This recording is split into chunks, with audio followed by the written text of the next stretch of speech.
Welcome to the Daily Dose, where we are currently walking through an overview of the entire Bible. Join us today as we learn the story of Scripture and see God's redemptive plan through Christ from cover to cover.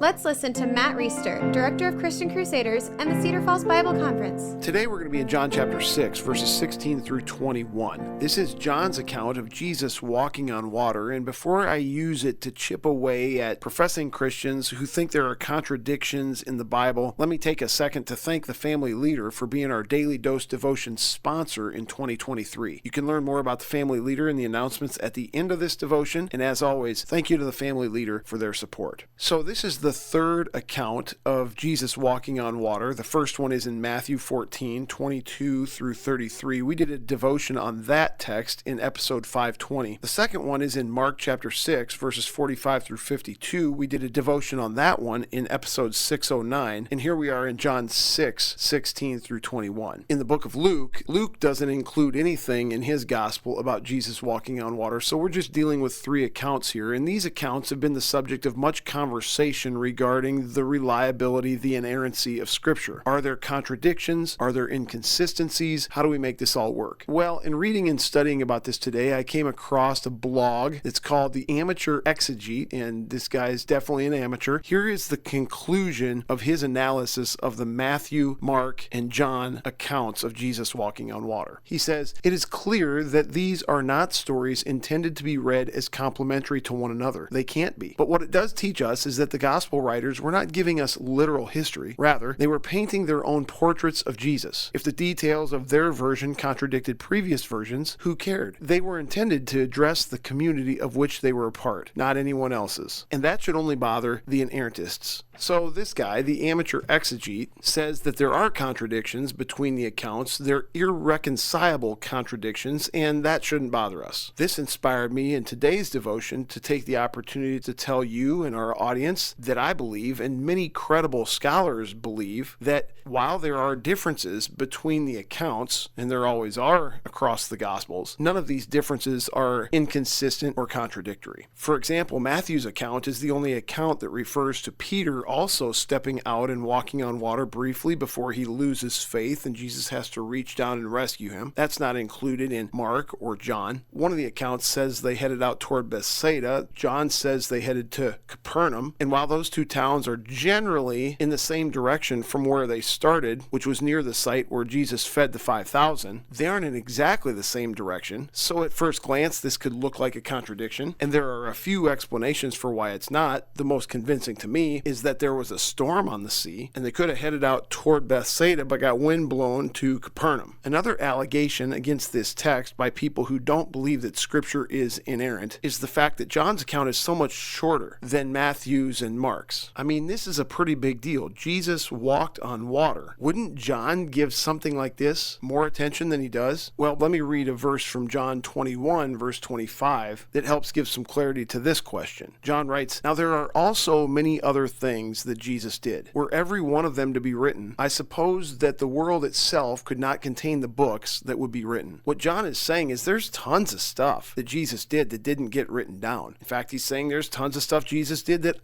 John, didn't write down. John has a specific purpose for picking the things he did write down and the things he didn't write down, and the account of Jesus walking on water was significant enough for him to include, even though he didn't give all the details that Matthew and Mark did. But I'd invite you to go read these three accounts, study them for yourselves, and see how it's not terribly difficult to imagine these accounts being complementary to one another. The same story told accurately, but from three different perspectives. And the reason I'm spending time on this is because we can't allow people who claim to be Christian, who claim to be Bible scholars, throw out easy and lazy accusations about Scripture not being inerrant without us, those who believe in biblical inerrancy, standing up to defend Scripture against these deceptions. Let's look at John 6, 16 through 21. "When evening came, his disciples went down to the sea, got into a boat, and started across the sea to Capernaum. It was now dark, and Jesus had not yet come to them. The sea became rough because a strong wind was blowing. When they had rowed about 3 or 4 miles, they saw Jesus walking on the sea and coming near the boat, and they were frightened. But he said to them, 'It is I. Do not be afraid.' Then they were glad to take him into the boat, and immediately the boat was at the land to which they were going." Interestingly, this is a detail at the very end that's not included in Matthew or Luke, that once Jesus got in the boat, they were immediately on shore. Pretty cool. kind of like beam me up, Scotty. And by the way, don't think for a second that that's not possible. This is the creator of the universe. This is the one who had healed the lame, who just got done feeding 5,000, who would rise from the dead, plus gobs of other miracles that are in Scripture and even ones that aren't. Here's how I look at it. If there's one miracle that's believable, just one supernatural thing that ever happened, then everything else is possible. I don't have trouble believing that he turned 5 loaves and 2 fish into a meal for 5,000 or 20,000 people. I don't have a problem believing that he walked on water. I don't have a problem believing that the storm got calm as soon as he got in the boat. And I don't have a problem believing that the boat got there immediately once he got in it. When it comes to interpreting and believing in the Bible, when in doubt, err on the side of inerrancy. Err on the side of believing that the Bible is completely reliable and completely true. You're never going to get in trouble that way. You're not going to find yourself in a spiritually precarious position if you take that approach. If you take the approach that the amateur exegete takes, which is sadly the approach taken by many contemporary so-called Christians and denominations and seminaries and pastors and ministry leaders, you could find yourself in a very precarious position spiritually when it's all said and done. By the way, one of the reasons I think John's account is so short in particular is because it seems to be just a brief transition between the feeding of the 5,000 and more teaching that he's going to do to the people regarding the bread of life, which ties back to the feeding of the 5,000 with bread and illuminates Jesus' role as the bread of life. Come back for more on that next time. Thanks for tuning in. Have a great day. This is The Daily Dose, a podcast of Christian Crusaders Radio and Internet Ministry. Please subscribe on Apple, Google, or Spotify podcasts, or download the free Christian Crusaders app and share with a friend. Also, prayerfully consider supporting our ministry at ChristianCrusaders.org, where you can find our weekly 30-minute radio broadcast airing on stations around the world since 1936, and where you can listen to our Conversations podcast featuring inspiring interviews with interesting Christians. Special thanks to our 2022 Daily Dose sponsor, The Family Leader. God designed 3 social institutions: the family, the church, and government. At The Family Leader, they are bringing all 3 together, honoring God and blessing our neighbors. Learn how and join them at thefamilyleader.com. We also want to highlight another special ministry partner, the Cedar Falls Bible Conference. Check out conference videos and schedule of events online at cedarfallsbibleconference.com, and mark your calendars for Saturday, July 29th through Saturday, August 5th, 2023 for the 102nd Annual Cedar Falls Bible Conference. Thank you for listening, and may God richly bless you.